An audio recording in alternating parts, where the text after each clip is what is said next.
আগামী বছরের ফেব্রুয়ারিতে জাতীয় সংসদ নির্বাচনের সম্ভাব্য সময় ধরে প্রস্তুত হচ্ছে বিএনপি। প্রার্থী বাছাই, ইশতেহার, নির্বাচনী জোট এই তিনটি বিষয় সামনে রেখে এগোচ্ছে দলটি। প্রার্থী মনোনয়নে প্রাধান্য দেওয়া হচ্ছে ত্যাগী, সৎ ও জনগণের কাছে গ্রহণযোগ্য নেতাদের। অনেক নতুন মুখ থাকলেও নবীন প্রবীণের সমন্বয়ে প্রার্থী দেওয়া হবে জানিয়েছেন দলটির নীতি নির্ধারণী নেতারা। লন্ডনে প্রধান উপদেষ্টা অধ্যাপক মোহাম্মদ ইউনুস ও বিএনপির ভারপ্রাপ্ত চেয়ারম্যান তারেক রহমানের বৈঠকে নির্বাচনের সম্ভাব্য সময় নিয়ে আলোচনার পর এখন ভোটের প্রস্তুতি নিচ্ছে বিএনপি। আগামী ফেব্রুয়ারিতে নির্বাচন ধরে কাজ শুরু করেছেন দলের নীতি নির্ধারকরা। প্রতি আসনে একাধিক প্রার্থী থাকায় মনোনয়নে সঠিক সিদ্ধান্ত নিতে মাঠ পর্যায়ে চলমান আছে একাধিক জরিপ। বিএনপির জ্যেষ্ঠ নেতারা জানান, একাধিক নয়, এবার একজন প্রার্থীকেই ধানের শীষ প্রতীক দেয়া হবে। বাদ যাবেন অতীত কর্মকাণ্ডের জন্য বিতর্কিত ব্যক্তিরা। নির্বাচনী ইশতেহার প্রণয়ন, প্রার্থী সিলেকশন এবং সাংগঠনিক কিছু কাজকর্ম সহ নির্বাচন সম্পর্কিত যাবতীয় যে কাজগুলো থাকে সেগুলো আমরা এখন আরও গতি বাড়িয়েছি করার ক্ষেত্রে। কয়েক দফা জরিপ ইতিমধ্যে হয়েছে প্রার্থী সিলেকশনের ক্ষেত্রে, তারপরে আমরা আবারও করব এবং মাঠ পর্যায়ে আমাদের নেতাকর্মীদের মতামতটা আমাদের সবচেয়ে প্রাধান্য পাবে। আমরা সার্বিক বিষয়গুলোকে একসাথে বিবেচনা করব। ত্যাগ, তিতিক্ষা, ব্যক্তিগত যোগ্যতা, গ্রহণযোগ্যতা, জনপ্রিয়তা। বিএনপি নেতারা জানান, প্রার্থী মনোনয়নে তরুণ নেতারা অগ্রাধিকার পেতে পারেন। দেখা যেতে পারে অনেক নতুন মুখ। এমন একজনকে সিলেক্ট করা হবে, মনোনয়ন দেওয়া হবে যার ইলেক্টেবিলিটি আছে, যে জনগণ এলাকায় যার জনপ্রিয়তা আছে, জনগণ যাকে ভোট দিয়ে নির্বাচিত করবে, এটা তো তার প্রথম রিকোয়ারমেন্ট।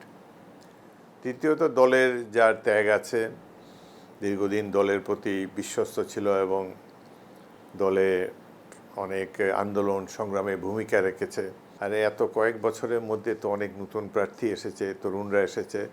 সুতরাং নতুন পুরাতন, নবীন প্রবীণকে মিশিয়ে একটি ব্যালেন্স করেই আমাদের দল থেকে মনোনয়ন দেওয়া হবে বলে আমরা বিশ্বাস করি।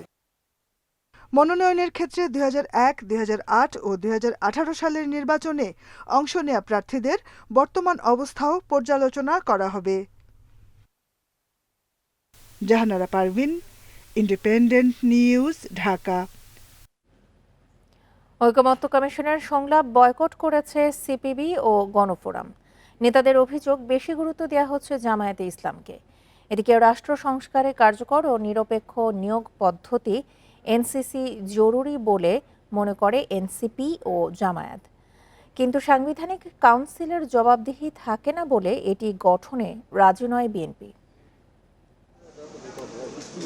রাজনৈতিক দলগুলোর সঙ্গে ধারাবাহিক বৈঠক করছে ঐকমত্য কমিশন। লন্ডনে ইউনুস তারেক বৈঠকের প্রতিবাদে মঙ্গলবার যোগ দেয়নি জামায়াতে ইসলামী, তবে অংশ নিয়েছে বুধবার। এদিনের বৈঠকে ঐকমত্য কমিশনের বিরুদ্ধে পক্ষপাতিত্বের অভিযোগ তুলেছে কয়েকটি রাজনৈতিক দল। প্রতিবাদে বৈঠক বয়কট করেন সিপিবি ও গণফোরামের নেতারা। এই মুহূর্তে আমাদের সামনে প্রধান কাজ হচ্ছে সুষ্ঠু, অবাধ, গ্রহণযোগ্য নির্বাচন। দ্বিতীয় দিনের বৈঠকে গুরুত্ব পায় রাষ্ট্র সংস্কারে কার্যকর ও নিয়োগ পদ্ধতি এনসিসি গঠন। এনসিপি ও জামায়াত এর পক্ষে মত দিয়েছে। আমরা নীতিগতভাবে যেটা আগে লিখিত দিয়েছি, এখনো বলছি, আমরা এনসিসির পক্ষে। এরকম একটি সাংবিধানিক ব্যালেন্স কমিটি থাকা উচিত, প্রতিষ্ঠান থাকা উচিত, যারা সাংবিধানিক এবং বিধিবদ্ধ যে সমস্ত সংস্থা আছে সেগুলার নিয়োগ এবং নিয়ন্ত্রণের ব্যাপারে ভূমিকা পালন করতে হবে। আমরা যেই জায়গাটি আলোচনা করেছি, আমরা জাতীয় নাগরিক পার্টির পক্ষ থেকে এনসিসিকে সমর্থন জানিয়েছি যখন থেকে আলোচনাটি শুরু হয়েছে। তবে এর গঠন প্রক্রিয়া নিয়ে বা এর ফরমেশন নিয়ে অনেকগুলো দলেরই কিছুটা ভিন্নতা আছে এবং সেই জায়গায় আমরাও আমাদের কিছু ভিন্ন প্রস্তাব আছে, কিন্তু নীতিগত জায়গায় এখানে অনেকগুলো দল, জাতীয় নাগরিক পার্টি সহ, তারা এনসিসির পক্ষে অবস্থান নিয়েছে। তবে এনসিসি গঠনের প্রয়োজনীয়তা দেখছে না বিএনপি। আমরা কেউ হুয়েরার হয়েছে বলেই পুরা পার্লামেন্টকে তো বিলুপ্ত করতে পারবো না, পুরা নির্বাহী বিভাগকে তো আমরা দোষারোপ করতে পারবো না। আমাদের যেটা করা উচিত, রাষ্ট্রের মধ্যে একটি ভারসাম্যমূলক রাষ্ট্র কাঠামো, সমাজ ব্যবস্থা, রাষ্ট্র পরিচালনা ব্যবস্থা প্রতিষ্ঠা করা। সেইটা করার জন্য আমরা কি করতে পারি সেটাই আমাদের চিন্তা করা উচিত। সাংবিধানিক কাউন্সিল নিয়ে রাজনীতিবিদদের ভিন্ন মত থাকলেও ঐকমত্য কমিশনের সহসভাপতি বলেছেন অগ্রগতি হয়েছে বেশ। আলোচনাটায় খানিকটা অগ্রগতি হয়েছে। আমরা এই আলোচনা অব্যাহত রাখবো আগামী সপ্তাহে। ঐকমত্যে পৌঁছাতে আরও আলোচনার প্রয়োজন বলেও মনে করেন তিনি। Rifat Alam, Independent news, Dhaka.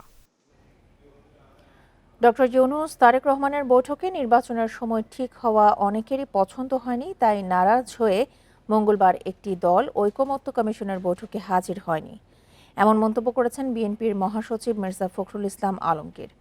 দলটির নেতারা বলছেন, সরকারের নিরপেক্ষতা নিয়ে কোনো প্রশ্ন থাকলে আলোচনার মধ্য দিয়ে তা সমাধান করতে হবে। বুধবার রাজধানীতে আলাদা অনুষ্ঠানে এসব কথা বলেন বিএনপি নেতারা। ঢাকা মহানগর উত্তর বিএনপির সদস্য ফরম নবায়ন কর্মসূচির উদ্বোধন উপলক্ষে এ আয়োজন। রাজধানীর উত্তরায় এ অনুষ্ঠানে যোগ দেন মহানগর বিএনপির বিভিন্ন পর্যায়ের নেতারা। আওয়ামী লীগ থেকে তারা এখন নব্য বিএনপি হয়ে বিএনপিতে ঢোকার চেষ্টা করছে। সদস্য নবায়ন কর্মসূচির উদ্বোধন করেন বিএনপি মহাসচিব মির্জা ফখরুল ইসলাম আলমগীর।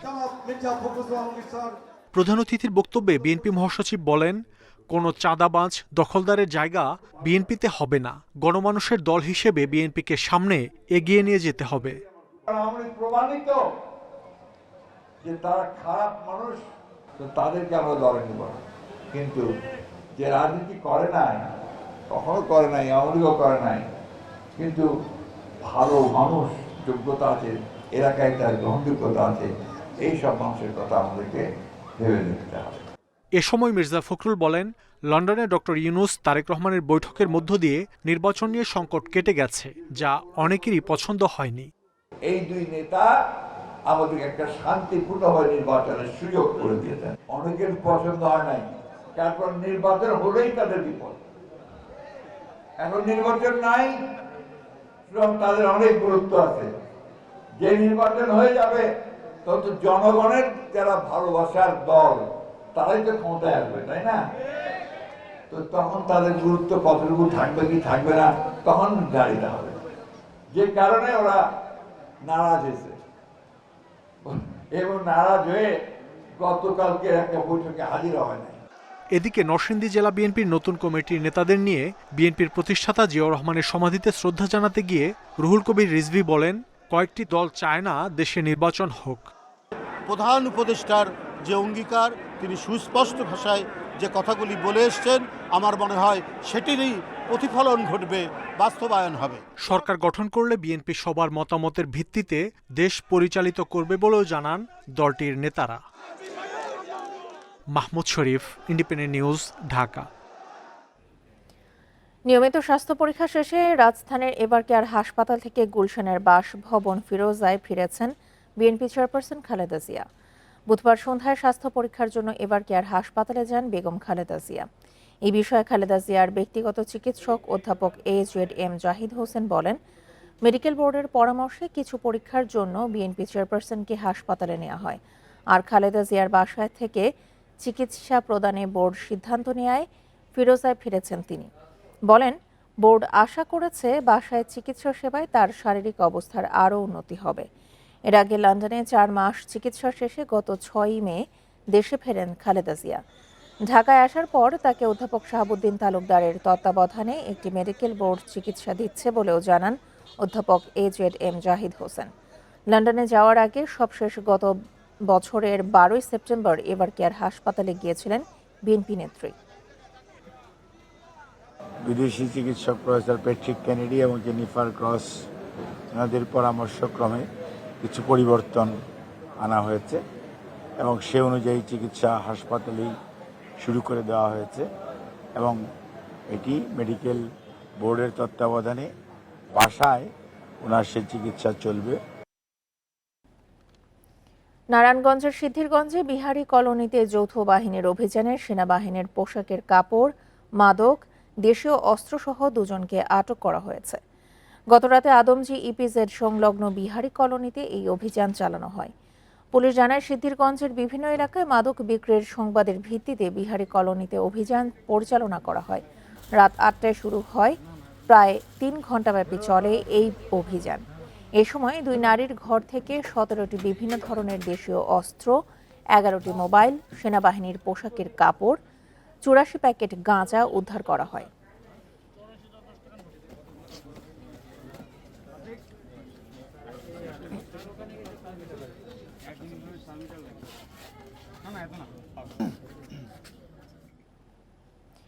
ফেনীর পরশুরাম বিলোনিয়া সীমান্ত দিয়ে ভিনদেশি নাগরিকের যাতায়াত বেড়ে গেছে আশঙ্কাজনকভাবে। অবৈধ পারাপারের সময় এই সীমান্তে গত 6 মাসে আটক হন 19 জন বিদেশি নাগরিক। এ নিয়ে উদ্বেগ বাড়ছে আইন শৃঙ্খলা রক্ষাকারী বাহিনীতে। তবে বিজিবি বলছে, অবৈধ চোরাচালান, মাদক ও অনুপ্রবেশ ঠেকাতে তারা জিরো টলারেন্স অবস্থানে। এপারে ফেনীর পরশুরাম উপজেলার নিজ কালিকাপুর গ্রাম, আর ওপারে ভারতের ত্রিপুরা রাজ্যের বিলোনিয়া, মাঝখানে ছোট নদী মুহুরী। 20 থেকে 25 ফুট প্রশস্তের এই নদী শীতকালে পায়ে হেঁটে পার হওয়া যায়, বর্ষায় সাঁতরাতে হয়। সীমান্তে বিজিবি আর বিএসএফের পাহারা থাকলেও কাঁটাতারের বেড়া না থাকায় পারাপার অনেকটাই সহজ। এই সীমান্ত দিয়ে পাসপোর্ট ও ভিসা ছাড়া অবৈধ অনুপ্রবেশের দায়ে গত 6 এপ্রিল রাতে আটক হন তানজানিয়ার নাগরিক আমিনা শাহবানী। একইভাবে গত 19 মার্চ নাইজেরিয়ান নাগরিক নওসু ইজুচুকু ক্যালিস্টাস বাংলাদেশ থেকে ভারতে যাবার সময়, আর 22 মার্চ বাংলাদেশে ঢোকার সময় আটক হন সোমালিয়ান নাগরিক আব্দি ওয়ালি মোহাম্মদ আলী। এভাবে গত 6 মাসে ফেনীর এই সীমান্তে নাইজেরিয়া, সোমালিয়া সহ নানা দেশের 19 জন নাগরিক আটক হন। এরা মূলত মানব কিংবা মাদক পাচারের উদ্দেশ্যে পারাপার হচ্ছিল বলে সন্দেহ স্থানীয়দের। সীমান্তে কোনো কাঁটাতারের বেড়া নেই বেশ কিছু জায়গায়। এই জায়গাগুলো দিয়ে কিন্তু তারা এই আসা যাওয়া করে। এখান দিয়ে এরা নাইজেরিয়ার লোকগুলো চলে আসে বাংলাদেশে, কিছু কাটটার বানানোর জন্য আবার এদিক দিয়ে ওই পারে চলে যায়। সীমান্তে দালাল চক্র বেশ সক্রিয়। চোরাচালান মানে ইন্ডিয়ার তো জিনিস টিনিস নিয়ে রসুন চিনি মিনি আনি বিক্রি করি না, গরুও আনি। আমরা পুরা করি আমরা এটা করি, আমাদের পেশাই এটা। তবে আইন শৃঙ্খলা রক্ষাকারী বাহিনীর দাবি, সীমান্তে নজরদারি এখন আগের চেয়ে বেশি। আমাদের তথ্যের ভিত্তিতে এবং আমরা কিছু মানব পাচারকারী ধরেছি, তাদের কাছ থেকে কিছু তথ্য নিয়েছি, আর সেটার অনুযায়ী কিন্তু আমাদের অপারেশন অব্যাহত আছে। পুলিশ কার্যক্রম করছে। 2-1টা কানেকশন পেয়েছি, যেগুলির আমরা ঢাকায় তাদের অবস্থান পেয়েছি, সেগুলি গোয়েন্দা সংস্থাকে দেওয়া হয়েছে এবং তারা এই বিষয়ে কার্যক্রম গ্রহণ করছে। ফেনী সীমান্তে গত 6 মাসে প্রায় 133 কোটি টাকা দামের মাদক ও চোরাচালান পণ্য জব্দ করেছে বিজিবি। Independent news. মেয়র হিসেবে শপথের মূল বাধা আসিফ মাহমুদ, এমন মন্তব্য করেছেন বিএনপির নেতা ইশরাক হোসেন। উপদেষ্টার পদত্যাগও চেয়েছেন তিনি। তবে আসিফ মাহমুদ বলছেন, সিটি কর্পোরেশনেরই মেয়াদ নেই, তাই শপথ চাওয়া অযৌক্তিক। ইশরাকের কারণে জনসেবা ব্যাহত হচ্ছে বলেও মন্তব্য করেন তিনি। এখনো আন্দোলন চালিয়ে যাচ্ছেন ইশরাক হোসেন, কিন্তু শপথ না নিয়েও মেয়রের ভূমিকা পালন করছেন তিনি। বুধবার ঢাকা দক্ষিণ সিটি কর্পোরেশনের মশা নিধন কর্মসূচির উদ্বোধন করেন। কোনো ধরনের তারা তোয়াক্কা করছে না, কোনো ধরনের তারা ভ্রুক্ষেপ করছে না। এ সময় উপদেষ্টা আসিফ মাহমুদের উপর ক্ষোভ জানান ইশরাক হোসেন। অভিযোগ করেন, তার কারণেই মেয়র হিসেবে শপথ পাঠে দেরি হচ্ছে। তবে স্থানীয় সরকার উপদেষ্টা বলেন, সিটি কর্পোরেশনের মেয়াদ শেষ, তাই শপথ পড়ানোর দাবি অযৌক্তিক। স্থানীয় সরকার উপদেষ্টা আসিফ মাহমুদ ব্যাপক দুর্নীতি, ব্যাপক লুটপাটে জড়িয়ে পড়েছে। আর হাসিনার আমলে 15 বছরে পিয়ন কামাইছে 400, আর এখন 9 মাসে কামাইছে 350। এই হলো গিয়া এদের দুর্নীতির মাত্রা। গ্যাজেটের মেয়াদ শেষ হয়ে গিয়েছে এবং পরবর্তীতে 1 জুন আপনারা জানেন যে সিটি কর্পোরেশনের মেয়াদও শেষ হয়ে গিয়েছে, এবং সিটি কর্পোরেশনের মেয়াদ শেষ হয়ে যাওয়ার পরে তো আমাদের শপথ দেওয়ার কোনো সুযোগ নেই। উপদেষ্টা আসিফের বিরুদ্ধে দুর্নীতির অভিযোগ তুলে তদন্তের দাবি জানান ইশরাক হোসেন। উল্টো ইশরাকের বিরুদ্ধে নাগরিক সেবায় বাধা দেওয়ার অভিযোগ তুলেছেন আসিফ। আমরা যেদিন থেকে আন্দোলন শুরু করেছি, আমরা 1 সেকেন্ডের জন্য ঢাকা দক্ষিণ সিটি কর্পোরেশনের কোনো একটি জরুরি সেবা 1 সেকেন্ডের জন্য বন্ধ করা হয় নাই। উপরন্তু আমরাই নিশ্চিত করেছি যাতে এই সেবাগুলো চালু থাকে, এই সেবাগুলো যাতে জনগণের দুর্ভোগের সৃষ্টি না হয়। 60-70% আমরা নাগরিক সেবা দিতে পারছিলাম, সেটাও পুরোপুরি ডেডলক অবস্থায় চলে যাওয়ার একটা সম্ভাবনা, শঙ্কা তৈরি হয়েছে। এবং এই শঙ্কার পরেই আপনারা যদি খেয়াল করেন, আমি এই বিষয় নিয়ে সেভাবে মন্তব্য করতে চাইনি এর আগে। সেই শঙ্কার কারণে আমাকে মন্তব্য করতে হচ্ছে, কারণ এটা আমাদের পাবলিক ইন্টারেস্টের বিষয়। ইশরাক হোসেন ও আসিফ মাহমুদের টানাপোড়েন স্পষ্ট। তাদের অনড় অবস্থানের কারণে সংকট সমাধানের সম্ভাবনা দেখছে না নগরবাসী। মাহফুজার রহমান মিলন, ইন্ডিপেন্ডেন্ট নিউজ, ঢাকা।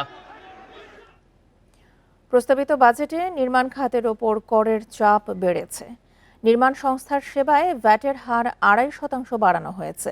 বেড়েছে রড ও সিমেন্টের উৎপাদন ও বিক্রিতে শুল্ক করের হার। আবাসন ব্যবসায়ীদের সংগঠন রিহ্যাব বলছে, এর প্রভাবে ফ্ল্যাটের দাম বাড়লে বিক্রিও কমবে।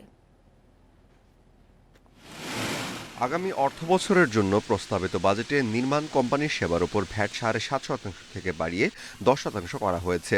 বাড়ানো হয়েছে রড উৎপাদনের কর হার। বাজেটে সিমেন্ট আমদানিতে প্রতি টনের মূল্যের উপর 15% শুল্ক ধার্য করা হয়েছে।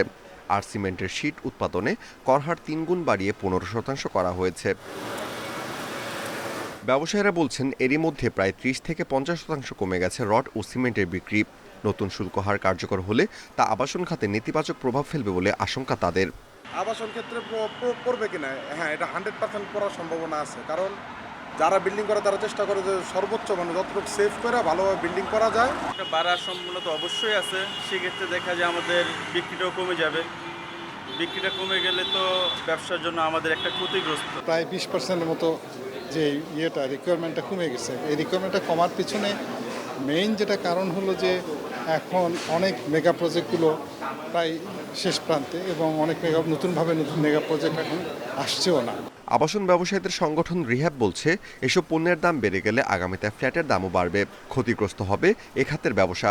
তাই নির্মাণ খাতের কর ভার কমানোর দাবি তাদের।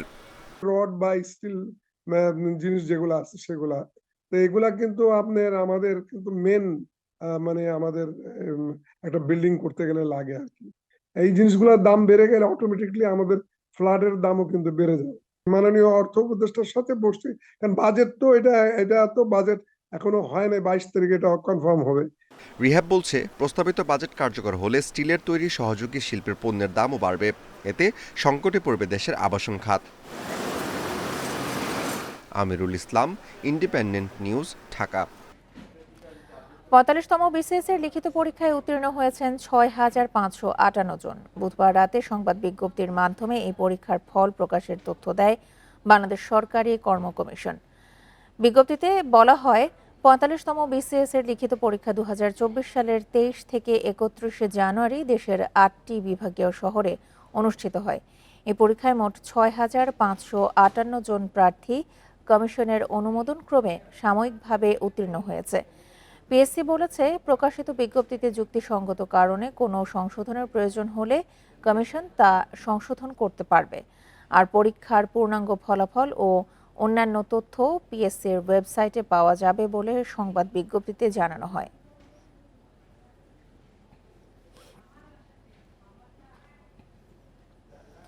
করোনা সংক্রমণ নিয়ে সারা দেশে উদ্বেগ ছড়িয়ে পড়লেও কুষ্টিয়ায় নেই শনাক্তের কোনো ব্যবস্থা।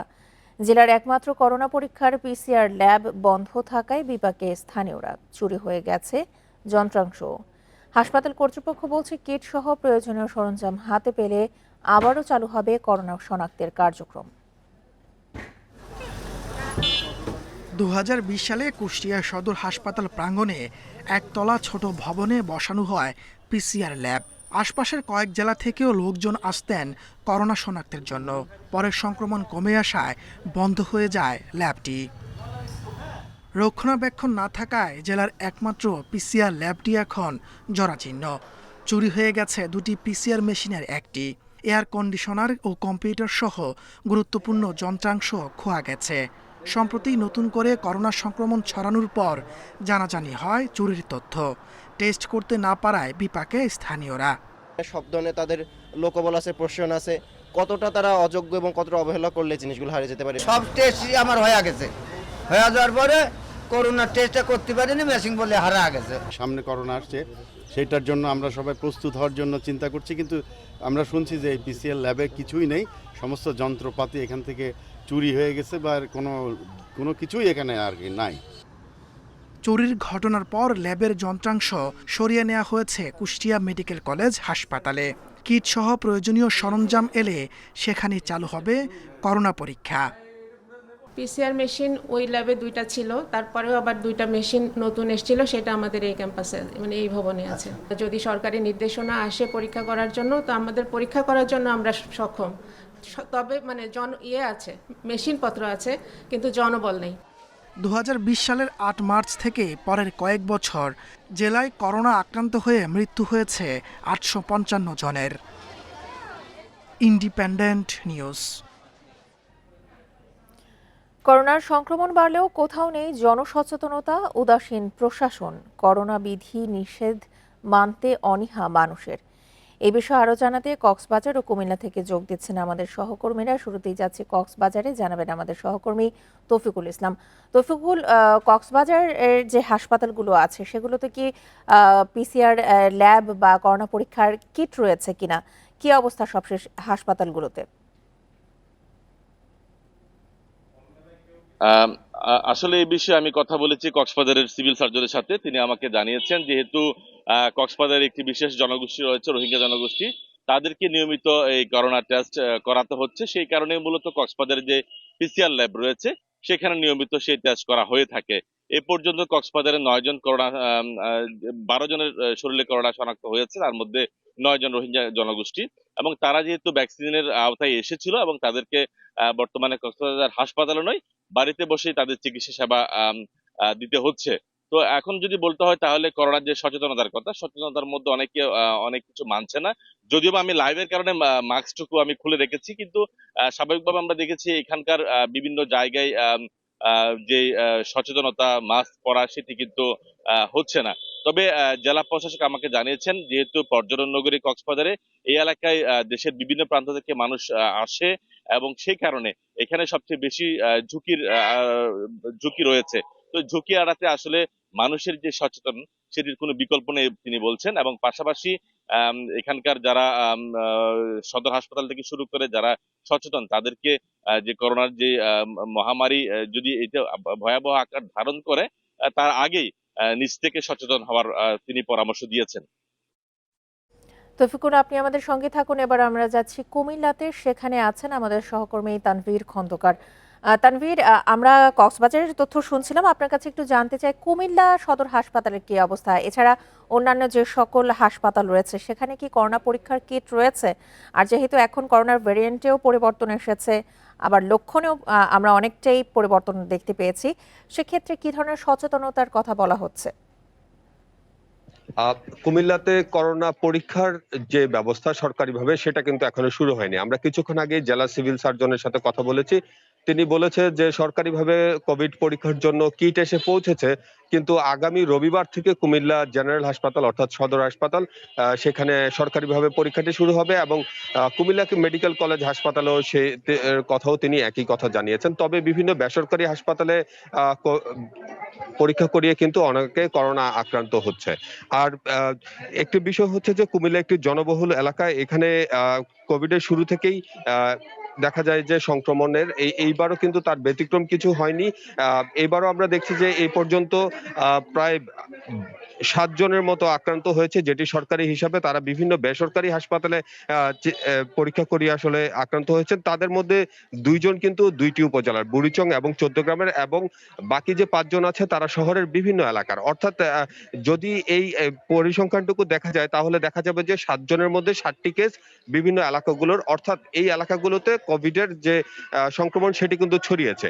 তো বিশেষজ্ঞরা আসলে যেটি বলছেন যে সেই এলাকাগুলোতে কিন্তু বিশেষভাবে নজরদারির একটি বিষয় আছে, যে যেসব এলাকায় এখনো পর্যন্ত কেসগুলো পাওয়া গিয়েছে সেই এলাকাগুলোতে যেন যেখানে স্থানীয় প্রশাসন বা স্বাস্থ্যকর্মীরা গিয়ে সচেতনতামূলক কথাবার্তা বলে আসেন, সেখানে যেন মাস্ক ব্যবহার এবং স্বাস্থ্যবিধি রক্ষার জন্য তারা বলেন, সেই বিষয়গুলোর কিন্তু কথা বলা হচ্ছে। আর কোভিডের চিকিৎসার কথা যদি একটু বলি, আমি কুমিল্লা জেনারেল হাসপাতাল কিংবা মেডিকেল কলেজ হাসপাতাল, আমি এখন যেখানে আছি কুমিল্লা জেনারেল হাসপাতাল, এটি কিন্তু জেনারেল হাসপাতাল আউটডোর। আমরা দেখছি যে এখানে জনসমাগম প্রচুর।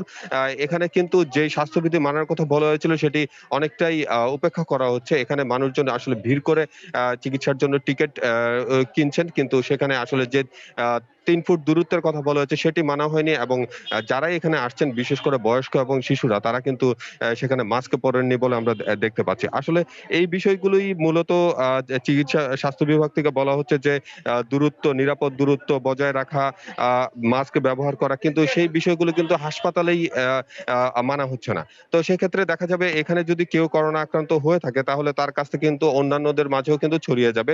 বিশেষ করে বয়স্ক এবং শিশুদের কথা বলা হচ্ছে, তারা কিন্তু সেটি মানছেন না। আর এই কুমিল্লা মেডিকেল কলেজ হাসপাতাল এবং সদর হাসপাতালে সরকারিভাবে আইসোলেশন ইউনিট এবং আইসিইউ ইউনিট তৈরি করা আছে বলে সিভিল সার্জন জানিয়েছেন। তিনি যেটি বলছেন যে যারা আক্রান্ত হয়ে আসলে একেবারে দুরবস্থায় চলে যাবেন তারা এসে এই আইসোলেশনে এসে চিকিৎসা নিতে পারবে।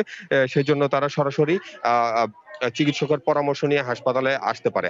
এছাড়াও বেসরকারি ভাবেও কিন্তু বিভিন্ন হাসপাতালে করোনার চিকিৎসা দেওয়া হচ্ছে। এছাড়া জেলা প্রশাসন থেকে যেটি জানানো হচ্ছে যে স্বাস্থ্য বিভাগ থেকে তারা যে তথ্য পাচ্ছেন সেই তথ্য অনুযায়ী তারা ভবিষ্যতে আসলে কোন কোন এলাকাগুলোকে চিহ্নিত করে ঝুঁকিপূর্ণ ঘোষণা করা যায় কিনা কিংবা সেই এলাকায় কোনো কঠোরতা আনা যায় কিনা সেই বিষয়গুলো তারা ভেবে দেখছেন। তো এই ছিল মূলত কুমিল্লা থেকে আমার কাছে করোনার সর্বশেষ পরিস্থিতির খবর। কক্সবাজার এবং কুমিল্লা থেকে সবশেষ করোনা পরিস্থিতির তথ্য নিয়ে জানাচ্ছিলেন আমাদের সহকর্মীরা। কিশোরগঞ্জ ও রাঙামাটিতে অর্ধেকেরও বেশি সরকারি প্রাথমিক বিদ্যালয়ে নেই প্রধান শিক্ষক, ফলে স্বাভাবিক পাঠদান ব্যাহত হচ্ছে বলে অভিযোগ সহকারী শিক্ষকদের। শিগগিরই এসব শূন্যপদ পূরণ করার আশ্বাস দিয়েছেন জেলা প্রাথমিক শিক্ষা অফিসার। কিশোরগঞ্জের নিকলির রোদারপুড্ডা সরকারি প্রাথমিক বিদ্যালয়ে প্রধান শিক্ষক নেই 6 বছর ধরে। একই উপজেলার কুরসা সরকারি প্রাথমিক বিদ্যালয়ে 2 বছর ধরে নেই প্রধান শিক্ষক। জেলার মোট 1328টি সরকারি প্রাথমিক বিদ্যালয়ের মধ্যে 746টিতে পাঠদান চলছে প্রধান শিক্ষক ছাড়াই। এতে ব্যাহত হচ্ছে শিক্ষার্থীদের স্বাভাবিক শিক্ষা কার্যক্রম। তার কাজগুলো আমাদের সরকারি শিক্ষক হিসেবে সেই কাজগুলো পালন করতে হয়, এতে আমাদের প্রতিদিনের যে দৈনন্দিন শ্রেণী কার্যক্রম ব্যাহত হচ্ছে। অফিসিয়াল কাজ, স্কুলে যত ধরনের সমস্যা আছে এগুলো একজন প্রধান শিক্ষকের দ্বারাই করা সম্ভব। এগুলি সহকারী শিক্ষকরা যথাসময়ে করতে পারে না। প্রধান শিক্ষক না থাকায় পাঠদান ব্যাহতের কথা স্বীকার করে জেলা প্রাথমিক শিক্ষা অফিসার বলেন, দ্রুত এ সমস্যার সমাধান হবে। একটি বিদ্যালয়ের অফিস প্রধান যদি না থাকে তাহলে স্বাভাবিকভাবে কর্মকাণ্ড ব্যাহত হয়।